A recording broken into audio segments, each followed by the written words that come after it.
Hello, everyone. Good morning. I'm Ariel Elliott, president of Bloomberg Government. We have a packed house this morning. Welcome. Thank you for joining us for the latest installment in our Insight Breakfast series. This morning, we are very, very excited to be hosting Mac Thornberry, chairman of the House Armed Services Committee.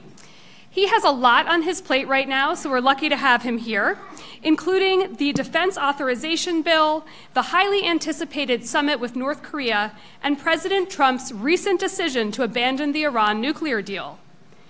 In addition to that, Chairman Thornberry has been focused on making sure U.S. troops have the most cutting-edge equipment and training that they need. Those are just some of the hot topics he'll be discussing this morning with my colleague, reporter Roxana Tiran of Bloomberg Government. And with that, I will pass it on to Roxana to lead the discussion this morning. Thank you.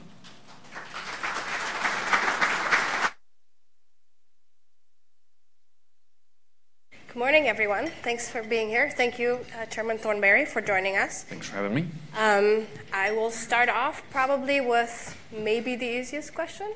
The Defense Authorization Bill will be on the floor next week.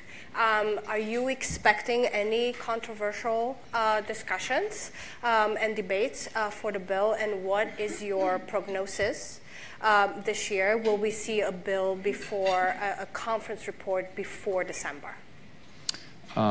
There's always something unexpected that becomes controversial. In committee markup, I don't know how much time we spent talking about marijuana, for example. So there's always going to be something. I don't know exactly what it is. I expected that the nuclear debate over the nuclear posture review would be one of the more controversial things in committee, and it was. So there will be some of those things.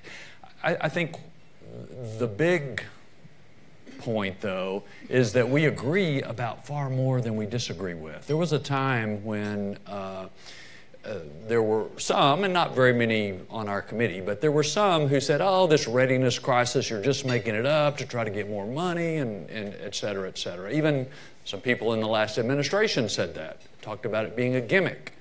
But I think where we are now is that across the aisle, everybody recognizes the need to rebuild and repair our military. Most people agree with much of, virtually all of the reform agenda. So there's a lot more we agree than we disagree. I think we will get our bill signed into law, hopefully way before December. The big issue that's held us up before has been the top line, because we've been back and forth on what that is. We know what that is now. We have this 2-year budget deal. So that should not be an impediment. And I just mentioned there's largely agreement on the importance of fixing our planes and ships and stuff. So really there's not anything that should slow us down. My goal is to get it done on time for a change, which means before October 1st. That's good. You mentioned the nuclear debate. One of the biggest issues currently is the summit with North Korea in Singapore with the North Korean leader. If it's a hypothetical question, but if the United States is successful in convincing North Korea to give up its nuclear weapons, would it then make sense for the United States to withdraw their troops from South Korea? And by the same token, how would the United States justify the buildup in missile defense? Wouldn't that be a nice problem to have? I start out, I've quoted Senator Phil Gramm on this before, that if the lion and the lamb are to lie down together, then it's very important for the United States to be the lion. So if there's this miraculous agreement that Kim Jong-un agrees to permanently and verifiably give up his nuclear program, including all the inspections that would be required to make sure that's happened, okay, maybe we have a conversation about how many troops we need on the Korean Peninsula. In the meantime, the important thing is to not only continue what we have, but continue to augment our military presence. Because I'm absolutely convinced that our growing military presence in the region, as well as sanctions, as well as pressure from China, as well as diplomatic isolation, all have contributed to Kim Jong-un at least believing that he needed to do something different in the PR front. Now, I'm a skeptic on how far he will really go to permanently and verifiably give up his nuclear program. But our military pressure has been a key element of convincing him, and China, by the way, that they had to do something different. You know, this guy that killed his brother, that executed people with flamethrowers and all the rest, has not all of a sudden turned out to be the humanitarian of the year. But my point is, continued military pressure is essential. And on your other point, missile technology is not going to go away anytime soon. A lot of focus on Iran these days. Other nations are working to obtain missile technology, which will grow and be able to reach the United States. So we have to be able to defend our country against missiles, just like we have to defend our country against cyber attack, against space attack, and the more traditional domains of warfare. We've neglected it too long, and we can neglect it no further. So you think that without North Korea in the equation, for example, hypothetically speaking, it still wouldn't be hard to make the public case for missile defense? Yeah, we still have to defend the country against missile attack, just like we have to defend the country against air attack and land attack and naval attack and cyber attack and outer space attack. And by that token, are you concerned about what leaving the Iran deal does to that type of missile defense threat? Well, I have concerns and voiced them about leaving the Iran deal at this point, and I do worry. Well, let me just back up for just a second. I was opposed to the Iran deal to begin with. One of the reasons I was is because it did nothing to curtail Iran's advancing missile threat. And certainly that missile threat continues to advance. Now, I hope there can be some sort of negotiation that would bring it into an agreement that would be beneficial for us and Europe to curtail missiles as well as nuclear with better verification, et cetera. But, you know, just because you have hopes that some negotiation will occur at some point in the future that'll be helpful does not mean you can or should relax your defense efforts. As a matter of fact, the surest way to guarantee that you don't have a good agreement in the end is to relax your defense efforts. And I think history over time has shown that over and over again. Thank you. Going back to, you mentioned cybersecurity, you mentioned China. One of the biggest topics this week or from this weekend is President Trump tweeting about trying to make something work with ZTE, with the Chinese telecommunications companies. The Defense Authorization Bill obviously bans the use of these the devices made by ZTE and Huawei. Basically, it's a real national security threat. This came up in the markup. How does that square away with the president's plan to work something out with ZTE? And do you expect this to be one of the bigger issues coming up next week? Yeah, I'll confess I don't fully understand the administration take on this at this point. And I'm sure there will be further discussion and hopefully clarification in the days to come. What I know is that we have had a series of hearings and briefings, open and classified, on a whole variety of national security threats over the course of this year. And one of the strongest takeaways, if not the strongest one, I think that members on both sides of the aisle have, is that while we're sitting here talking about trying to get one agency of government to talk to the other agency of government, China in particular doesn't just have a whole of government approach, they have a whole of nation approach, which basically means that any individual, any company can do the bidding and will do the bidding of the government if pressed into service.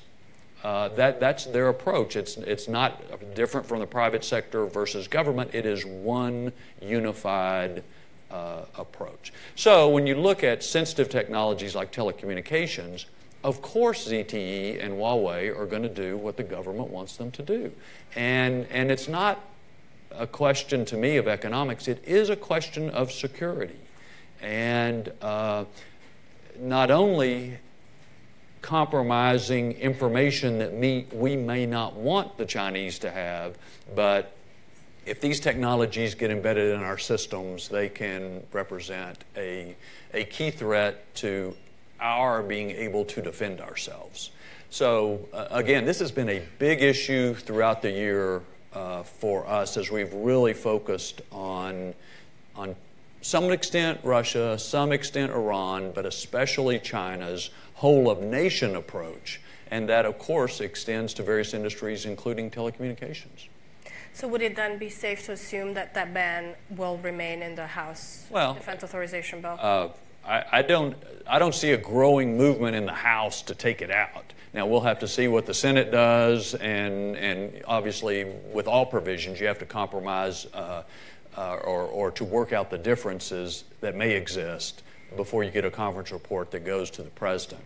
But again, members on both sides of the aisle are very concerned about protecting U.S. intellectual property, about making sure that there are no compromises to our systems, whether they're defense or critical infrastructure. And when you look at what the Chinese have done, what some of these Chinese industries are, you have to be cautious. You had a proposal to basically reduce some of the fourth estate, the support agencies. It was a rather ambitious proposal at first. You sought to eliminate about 7 agencies. You have whittled it down since then. Could you sort of give us an idea of what has led to you basically whittling down that proposal, and were you surprised about the blowback you received for your ideas? Answer the last Including question. in committee. Yeah, the answer to the last question is no. If you're not getting any flack, you're not making any changes. So if everybody loves it, then you probably are not ambitious enough. And as you know, part of my concern has been that we, in the committee, in Congress in general, we tend to focus on planes and ships and bright, shiny objects we can climb around on. We have not paid very much attention to what's called the fourth estate, those things that are not in the Army, Navy, Air Force, Marines. And yet that is about 20% of the defense budget, about 25% of the civilian personnel. And so it seemed to me it was appropriate that we focus in that area with our oversight. But the other thing is, we've had a significant turnaround in defense spending last year with the 2-year budget deal. So before February, we were 20% lower in how much we were spending on defense than we were 8 years ago. This 2-year budget deal represents about a 10% increase. So we're still not back where we were in 2010, but it's a significant increase. I don't think we can count on Congress continuing to have 10% increases in the future. That means we're going to have more savings out of the defense budget to put more capability into the hands of the warfighter. More out of the tail, more to the tooth, if you will. So I thought the fourth estate was important to look at for both reasons. We needed to do the oversight, and we needed to have savings that could go into the hands of the warfighter.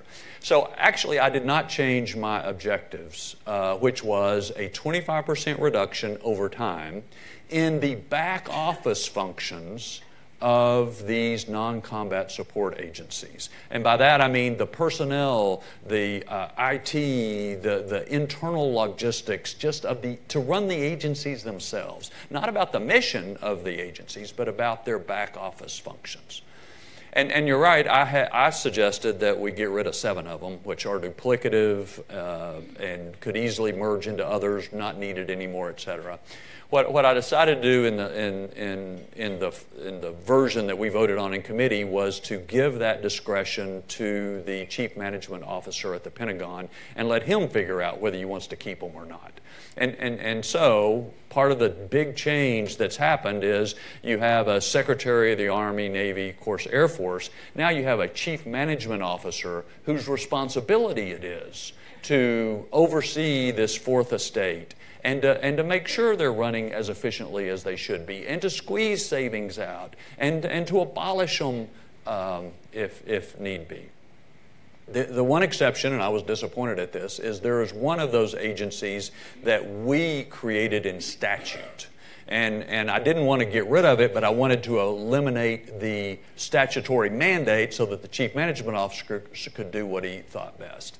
It's duplicative. I can go into the details if you want, but the final chapter hadn't been written on even that. So we have several steps to go. So you expect to do something about this, the research? And I think this is a key example of where Congress adds to the inefficiency at the Department of Defense. So what happened in 2002 is the Air Force was not taking care of its test ranges. So what does Congress do? We don't hold the Air Force accountable and say, get your act together, do it the right way. We create a new agency that does what the Air Force was supposed to have done to begin with. So now you have this additional agency on top of DOT&E and a couple others who are all supposed to be responsible for doing testing. That's where Congress adds to the bureaucratic morass at the Pentagon. Rather than do our oversight, hold people accountable for doing the job they're supposed to do, we create new mandates and new agencies and just add to the thing. So part of the reason I get focused on this is I think this is a good example of how we need to be more disciplined. And so we'll continue to talk about this, but in addition, we'll receive input from the chief management officer on what he thinks needs to be done, and we'll keep working it. You mentioned savings and you mentioned oversight. The Pentagon is undergoing its first ever audit. It's most likely not going to be a clean audit. It'll be ugly, I promise. What are the consequences for that, for not having a clean audit, and are you planning to hold the Pentagon accountable for their findings? Well, what we'll hold them accountable for is trying to fix the problems that come up. And remember, the purpose of an audit is to find the problems. I have no doubt there will be more problems than any of us can fathom. And remember, part of the problem the Pentagon has had up until this point, while they've never even tried an audit up to now, is because they have databases that can't talk to each other, systems, IT systems that are completely incompatible. So there will be a host of those things that come up. It's very important, and this goes back to where Congress can help or Congress can hurt. It's very important for us not to punish the Pentagon for identifying problems.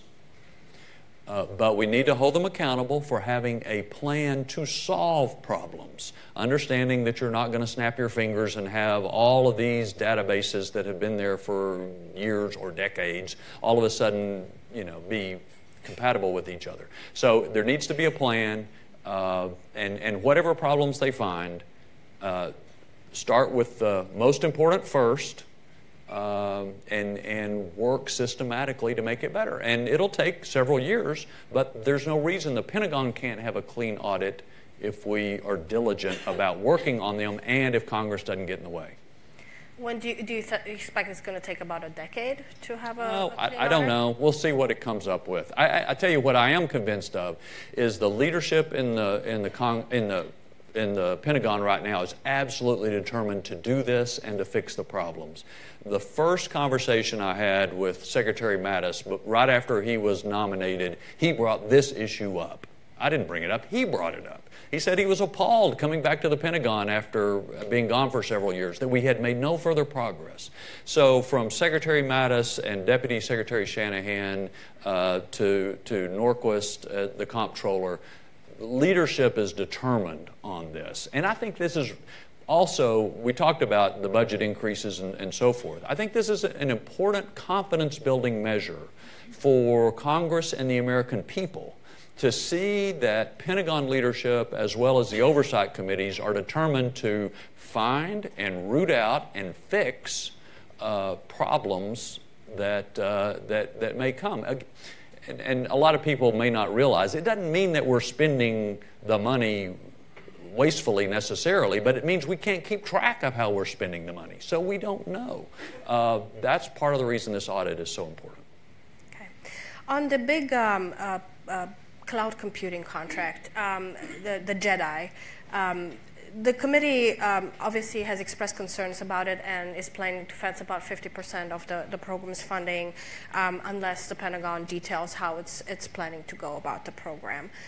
What is the Defense Authorization trying to accomplish with this in that respect? And with the Pentagon potentially issuing their request for proposal this week, could the policy language interfere with the competition? Well, we'll see. We'll, as far as whether it interferes, we'll have a conversation going forward. What we're trying to achieve is to make sure that the Pentagon is thinking through what they want to do and the best way to achieve it. I am certainly no expert, but I've been trying to understand cloud better in recent weeks. And I may well have thought in the past that what we're basically talking about is something out there that just stores your data. There are many other options that get consumed in this name cloud computing about what you are asking someone to do for you. And these various, and you need to think about what you're wanting, the Pentagon needs to think about what they're trying to achieve and what option is the best fit for what they're trying to achieve. Now, on top of that, of course, you have a number of companies that have their own business model, and they want to make sure that their business model is the one that is used for each of these different situations, which it may or may not be. So back to your question, we allow them to spend at least 50% of the money, but we put a fence on the rest of it with a series of questions. And the main thing we're trying to focus on is careful, deep thought among Pentagon leadership about what they are trying to achieve with this cloud initiative. And we were just talking about how we have so many databases that are incompatible and so forth. You know, I'm hoping part of what comes out of it, even though it's going to be expensive to migrate data from one old database to cloud or whatever, but I hope that at the end of the day, what comes of this are databases that are compatible, easily searchable, more usable for the guys out on the front lines, and we've just always got to keep in mind they are our foremost consideration. Okay. Well, I think I'm ready to open it up for questions. Please identify yourselves for the chairman. Tony. Tony Bertuca, Inside Defense, fellow chairman. Hey. A question about the audit. A few weeks ago, Mr. Levine, the former DCMO, said that he thought the audit should be jettisoned, that the juice wasn't worth the squeezing. $5 billion over 5 years, let it go. What do you make of that criticism and whether or not the audit will eventually pay for itself in 5 years? I don't know whether it will pay for it. I think the vast majority of opinion would be different from that expressed by Mr. Levine. And I'm focused. This gets to, I think, some people may have a misconception, not him, but some people may have a misconception. You think, okay, we do this audit, we find all this money laying around, and we're going to be able to spend it on planes and ships and things. What an audit really does is help make sure that you are able to track where you are spending your money. And it is absolutely the hope that once you can trace your money better, follow it through, then you can spend, it will identify ways that you can spend money more efficiently. But I'd say an overriding reason to do the audit is to give that degree of transparency and accountability that Congress and the American people want to see. I'm a little concerned because I think the first results are going to be really messy, as I just indicated. But whatever it costs, we ought to be able to say my taxpayer dollar that I paid in taxes was used in this way to support our warfighter. And that will go a long way, I think, in helping build confidence and support future defense budget requests. And also, very quick follow-up. You said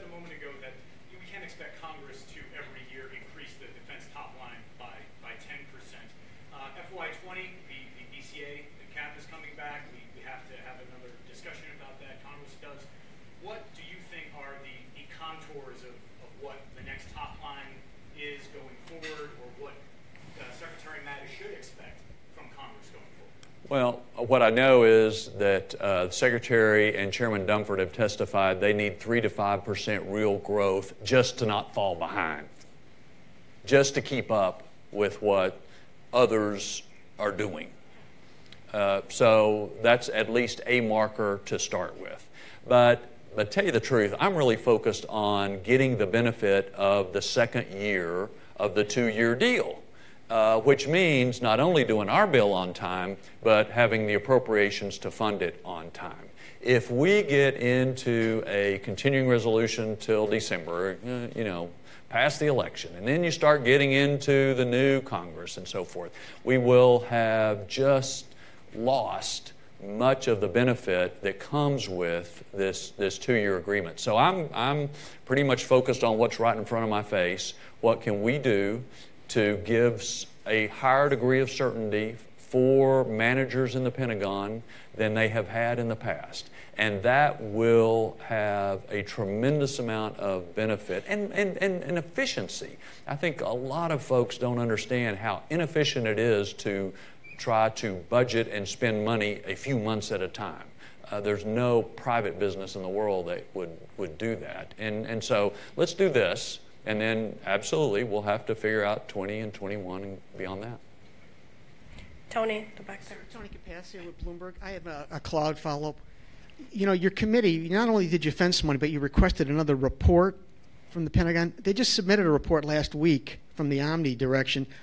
Why do you need another report from the Pentagon outlining their rationale for this program right when they're going to be submitting a final RFP? And I have a Korea follow-up. You're talking about the cloud? Yeah. Yeah. Well, of course, my mark was already written by the time we late got the report required by the omnibus. We'll make sure that they understand they don't have to repeat things. Okay. But I just want to emphasize, again, I'm learning about this stuff. But it's not like, okay, we're going to move the Pentagon to a cloud. We need one report that says how all of that's going to go. My understanding is, for example, that most big, complex private businesses have multiple clouds that they use for multiple purposes, depending on what it's for. And so one of the key takeaways from my work over the past several years in acquisition reform is that the more intellectual thought you put at the beginning of a program, usually the better the program will go. And so we're trying to make sure that everybody thinks at the beginning about what you're trying to achieve, what's the purpose here, what's the best combination of cloud-related technologies to achieve it. And, as we were just talking, how are you going to migrate these old data systems into this new approach on whichever one it is, and then have that path going forward. So this is going to have to be a continual dialogue. But we'll continue to work with the folks at DOD who are doing this. But don't think it's kind of simple, okay, one report, got all our answers, we'll move ahead with billions of dollars. Okay. On North Korea, the more cutting issues, the EU authorized 20 additional interceptors for like $2 billion from going from 44 to 64. Do you think that money and those interceptors, there wouldn't be much support if, in fact, you came up with an agreement with with North Korea? Do you think that kind of expansion would lose political support since the ground-based system is directed against North Korea? Well, as I mentioned, I think one of the best things we can do to show North Korea and China and Japan and South Korea that we are serious about defending ourselves and our allies is to continue to push at an accelerated rate our defense preparations. I do not foresee a time when we will not need to defend this country against missile attack. And as you know, our committee has been the driving force to have an East Coast site to also defend our country. Now, if you're not going to launch a missile against us, you don't really have a lot to worry about. But if you are, you ought to be aware that we have technology where we can defend this country. And in missile defense especially, we have a lot of catching up to do. So I think those limited number of interceptors pose no risk to China, but they need to proceed, and we also need to proceed with the East Coast site, and even probably just as importantly, if not more importantly, we need to proceed with accelerated research into other technologies that can be more effective and more cost efficient in defending the country against missile attack. In the back, please. Richard Butel, what is the committee's thinking about bringing more innovation into DoD, specifically commercial innovation? Do you think other transactions authority and the innovation cells that DoD has embraced is the answer? There is no the answer. But that goal that you identify has been the driving goal, I would say, one of the driving goals of the acquisition reform that I've worked on for the last 6 years. Once upon a time, much of the innovation that we needed for defense occurred in government labs. That is no longer the case. So we must be, if we're going to defend the country, we're going to have to make better use of the innovation that occurs in the private sector. And you may have seen a hearing we had a few weeks ago with Eric Schmidt, who is, as you know, chairman of the Defense Innovation Board, as well as the new Undersecretary for Research and Engineering, a position we created with the Senate to make sure that we had a greater focus on innovation in the future, because it was all just being subsumed under the AT&L portfolio that was too broad, and we were losing too much of that innovation focus. So we've changed definition of commercial items. We've done a whole variety of things, but we're not resting.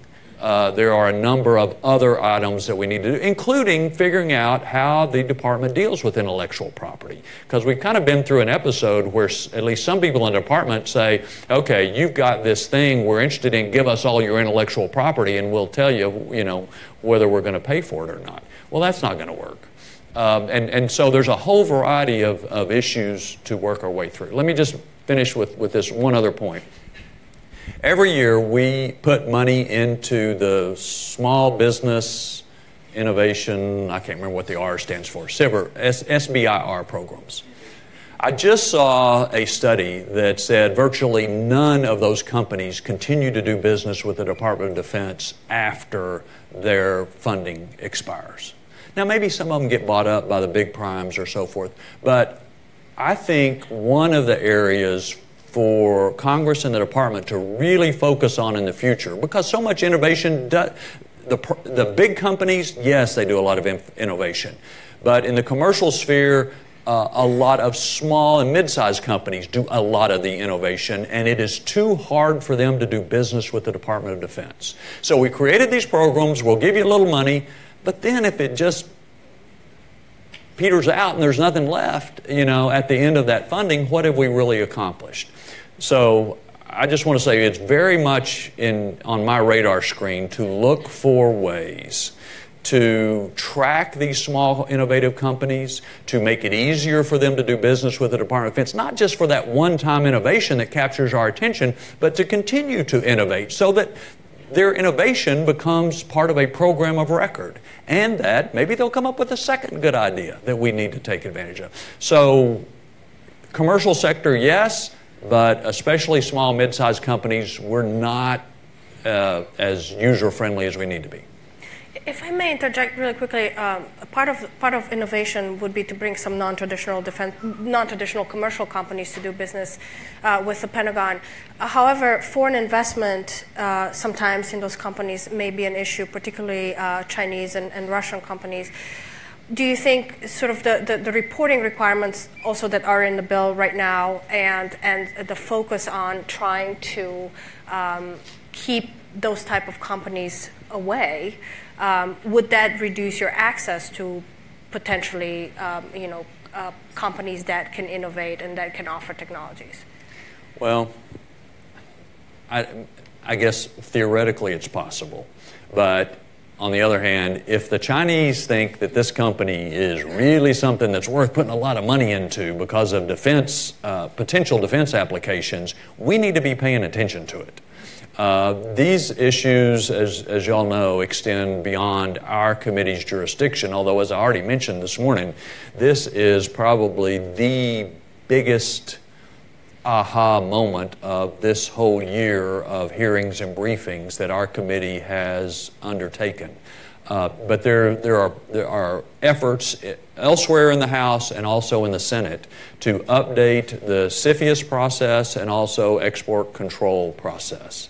And I know there's some people who talk to me about putting more on our bill as it works its way through the system. I don't know how that'll go exactly.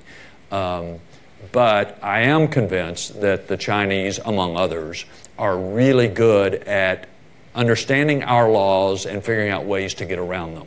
And investing in companies, doing joint ventures, all of these sorts of business arrangements have been more successful than we would like at bypassing the old traditional CFIUS sort of process. So we're going to have to update our own laws and approaches. We want to do it in a way that does not discourage innovation, of course, in the companies that you're talking about. But on the other hand, if we, the American people, develop these great innovative ideas only to have them stolen by the Chinese, then we've got real problems in security and elsewhere. So all of this, the technology and the practices have advanced far beyond where the law has gone. We're playing catch up again. Mr. Hastings. Sir, Dean Hollings from Four Scout Technologies. You've mentioned cybersecurity a few times today. I've read things that it's kind of a hot button for you. What's your take on recently reported discussions of eliminating the cybersecurity focal point in the National Security Council? I don't know, is the short answer. We have grappled. Yeah, of course. It's probably one of my most eloquent statements of the day. I referenced a little bit earlier the challenge we have in getting a whole of government approach to a variety of problems. Cyber is a perfect example of that. And so we struggle in Congress to figure out organizational reforms that can help force an executive branch to have a whole of government sort of approach to cyber. And you could say the same for a whole list of other topics. So do you have to have one person with that title as part of the National Security Council staff? Well, no. But somewhere or another in our system, you have to bring these threads together of Homeland Security, various DOD agencies, and it gets into other things like FCC and energy regulators. So you get the Department of Energy involved, all sorts of State Department. You get all sorts of folks together. Our country and our government is really struggling to come up with appropriate responses to these problems that cut across our traditional stovepipe government agency lines. I just said the Chinese are great at it. They don't have this problem. It's a whole of nation approach. And I don't know that I have a magic answer, and I don't think this particular person in this particular title signifies a diminishment of focus on cybersecurity. We just made a Cyber Command its own independent command, and so a whole variety of things are going on that tend to take it the other way. But I just want to highlight, whether you're talking about biological warfare, whether you're talking about space, whether you're talking obviously cyber and a whole variety of things in the national security space, we're going to have to figure out as a government and as a country how to do these cross-cutting things better than we're doing it now, because that's not my bailiwick, that's not your jurisdiction, therefore I oppose you sort of mentality is eating our lunch. Let's take another one in the front here. Steve, George from Air Force Magazine. You've got some pressure on your committee to split Space Corps off from the Air Force, and it came up again during the markup last week. But we're already in the middle of midterms this year. I'm wondering how much progress you see on that issue, maybe progress, how much movement you see on that issue as possible this year at this point in the process. Yeah. Well, I do not see the organization of space in the Air Force as being a issue related to the midterms at all. As a matter of fact, what you saw coming out of the Strategic Forces Subcommittee were a completely united chairman and ranking member on the importance of doing so. So I don't see partisanship playing a role. But no, I know. But I just want to emphasize that because it's an example of what I mentioned earlier. There is so much that we agree upon that doesn't get quite the attention as the things we may have disagreements on. But as you know, what happened last year is the bill coming out of the House set up a separate Space Corps within the Department of the Air Force, kind of like a Marine Corps, Department of Navy relationship. The Senate did not. We came out of conference without setting up a separate corps, but emphasized to the Air Force, you better show us that you're going to take space seriously with the appropriate attention, resources, et cetera, that it demands. So I kind of see this as a testing period for the Air Force. I see this as we're watching very closely to see what they do, and Secretary Wilson and General Goldfein have made some changes and reforms. We're going to be watching that very carefully to see whether culturally, and that's really been the big question, culturally whether the Air Force could give the appropriate emphasis on space, or whether some sort of organizational construct was needed in order to really think and make resource decisions and all of that in this other domain of warfare. So this is a testing period. We'll see how they go, but there's still a fair amount of interest in our committee for more drastic reform than we have enacted so far. Hi, Patty Stolmaker with VMware. You mentioned earlier about keeping the department sort of accountable on problems as they're identified. This week there was a very scathing report around the Genesis pilots around electronic healthcare records that came out. Just curious, as you're going on to floor consideration next week, do you see the committee taking kind of further action with regard to that, or how do you see that playing out? Yeah, I haven't looked at the report. This is one of those issues that makes me just want to hit my head against the wall, because we have had hearing after hearing with Secretary of Defense, the Secretary of VA, and prior administrations. We have spent billions and billions of dollars to make sure that a health record that is created when you join the military can follow you all the way through into the VA. And it is incredibly frustrating for members of Congress when we feel like we put a lot of attention on it, we've put a lot of money into it, and still there are these problems. So, once I get over my frustration and my headache, then I will have to look at the report, see if there are other steps that make sense for us to take along with the VA committee. And see where we go from here. I mean, our goal is not changed. We can't let up on the goal, but it's just one of those examples that are extremely frustrating. Back there. Chairman, thank you so much for speaking with us today. As a combat veteran that recently got back from Nangarhar Valley, where the Moab was dropped, I wanted to put something on your radar that I think will interest you. We're representing the vets groups today. I'm from the Enlisted Association of the National Guard, and my colleague is representing the officers as well from the National Guard. I'm currently serving in 19th Special Forces Group, and we just recently received a MILPERS message saying that ADT, in active duty for training, think of 1 weekend a month or the 2 weekends a year, is being counted for GI Bill eligibility on the reserve side of the house, yet DoD is not counting the same for GI eligibility for National Guard soldiers. So let me put it this way. Sniper school. A reservist goes to sniper school, I go to sniper school.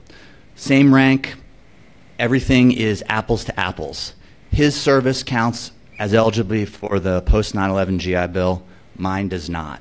And that is not something that needs a legislative fix. That is something that DoD has decided to accrue to the post 9/11 GI Bill on the reserve side of the House, and we would love to work with you to fix that parity issue. Okay. Well, we'll definitely look into it. Because, and I don't know the answer, you're the first one who's raised this with me. Because of the dual authorities under which the Guard can be deployed, you sometimes end up with these situations. Now, that doesn't belie the fact that the Guard have been integral in all of our operations over the last 17 years. But it's also true that the governor can call them out to deal with a hurricane or something like that. And so maybe there's some issue about for what purpose the training is meant or something. I don't know. But we'll look into it and see what answers we get. In the back. My name is Kevin Hickey. I wanted to ask a two-part question about online marketplaces. The GSA has asked for an increase in labor purchase threshold from $5,000 to $25,000. Do you find that to be, I'll project, do you find that to be prudent or necessary to increase it so drastically? And then the second question, GSA has suggested a portals approach. It feels like it's not in line with what the committee had asked, where they wanted to do an online marketplace, GSA pushing it back in the direction of their embedded capability. Does everybody know what we're talking about here? Yeah, sorry to get in the weeds. No, I just don't want to back up and spend too much time. But one of the changes we've made in the past is to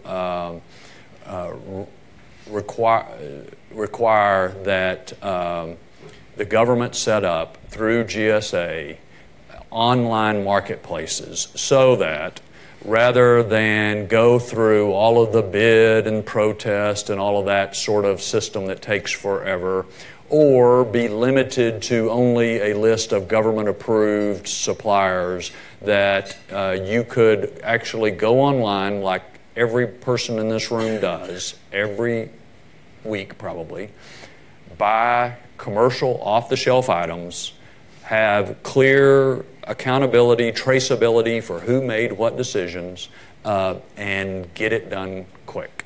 But of course, when it comes to government, it's a little more challenging to set it all up to comply with all of the government requirements on suppliers and so forth. So we are working with GSA to see that this is implemented in the way that meets the goals that we started out with. And this is another one of those instances where, depending on where you sit and what company you work for, you see benefits or disadvantages to various ways to set this up. I think, back to my mantra, the time you put into thinking about things ahead of time pays off, rather than getting in the middle of it and finding it doesn't work and everybody say, oh, this was a failure, and going back to the old traditional ways, which are more expensive and much slower. So we have to work our way through the issues, and I know there's been some back and forth on how it's set up, but I still have a lot of hope that this will be very beneficial, not just in saving money, not just in making decisions quicker, but in helping the people on the front lines. About 2 years ago, I was visiting a Marine base, and you know, like you do, you end up having lunch with some people from your state or who are around there. And I'll never forget, there were 3 or 4 people who told me they have taken to just going to Walmart and buying their own cleaning supplies because it is so hard and cumbersome to get it through the government process. They pay out of their own money for their paper towels and Windex and the stuff they need just to clean the bathrooms and whatnot. Now, you know, you can buy a lot more sophisticated things through online marketplaces than paper towels and Windex, but maybe we could start there. And make that decision, make it like that, and thus ease some of the bureaucratic burden that is placed on the men and women who have volunteered to risk their neck for us. And so I think this has the potential to be a big deal if it's done right. And we'll keep working with GSA to try to see that it is done right. I'm sure there are folks in this room who will help give us guidance on tweaks and so forth as we go forward. Otto. Otto Kreischer, Sea Power Magazine. One of the issues that's kind of down in the weeds that came out of your House committee markup, MARAD has been trying for years to get two ships to replace their supply fleet, particularly ready reserve cargo ships. They're something like 40 years old, average, you know, steam-powered, inefficient. Their proposal has been a combination of buy a few new, but mainly buy used ones off the commercial market. Most of them are foreign built, but you can get them for about 1/3 of the price you can get. Your committee banned, as I understand the language, banned them buying the foreign-made ships, which means that it's going to take a lot longer and it'll cost a lot more for MARAD to update that aged fleet. Yeah, and you're asking why. I'm trying to get to the question. Number one, you ought to talk to Whitman about it. There is no question that these ships are so old, and this is part of the broader issue of readiness. When you neglect something, it's kind of like, you know, I'm thinking about this with the storms that have gone through there on our houses and stuff. If you neglect your roof and your gutters and all of that stuff year after year after year, storm comes through, you've got lots of things to catch up on fast. In the Navy and in sea power in general, we have a lot of things we've neglected for years that we have to catch up fast. So I'm more sympathetic to the idea of if you can help catch up with some foreign-made ships that do not imperil your industrial base, we ought to look at it. On the other hand, I have to be realistic about the Buy America sentiments when it comes to shipbuilding and other things, and get our bill across so that we get something moving, even if it may not be as quick as we could do it if we used other mechanisms. So there's always that sort of balance. We'll keep talking about it as we go through conference, but it's part of the challenge we face. If I'm convinced, not just on this issue, but on all sorts of things, that the readiness problems that have developed over the last 10 plus years are far deeper than most people realize. It's not a situation where you can put a little more money into O&M and all of a sudden now all your planes are flying and ships are sailing, and that you have the capability you need to get the supplies you need to North Korea in the event of conflict there. Our readiness issues are deeper than most people realize and will take us longer to correct than most people realize. Right, I think we have time for one more question in the front here. John Harper with National Defense Magazine. Thanks for being here today, Mr. Chairman.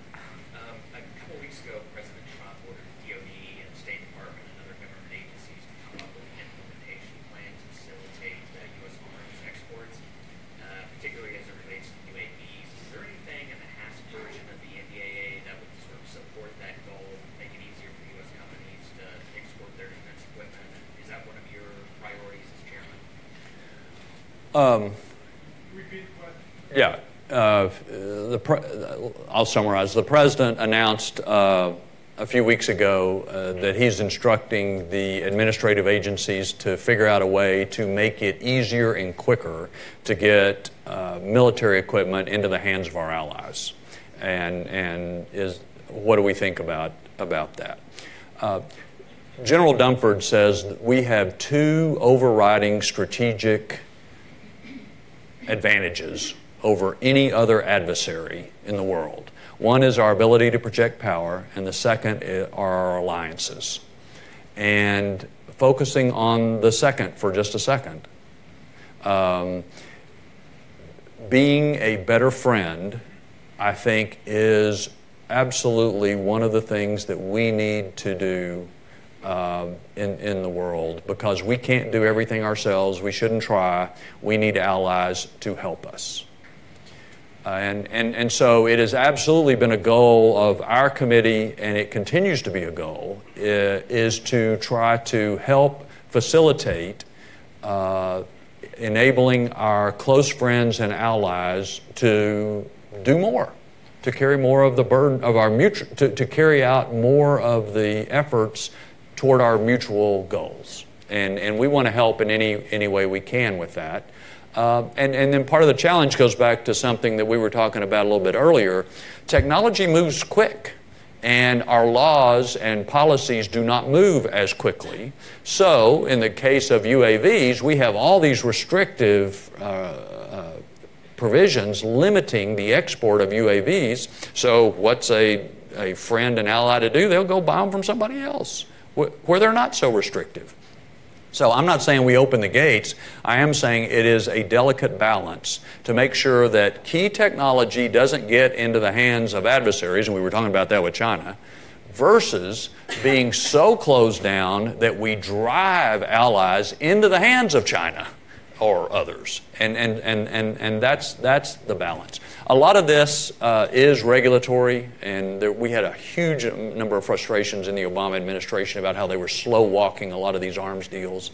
But I know Ed Royce shares my commitment that if there are legislative things that we can do that make sense, to tighten where we should tighten, but loosen where we should loosen, or the better way to put it, I think, is to update our laws and policies, then we want to contribute. Because again, if this is a key strategic asset of the United States that nobody else can match, we better not take it for granted, and we better make sure that we are continually working to be a better friend and ally of those countries who are after the same objectives we are. With that, Mr. Chairman, thank you so much for joining us. Thank you all for being here. Thanks for having me.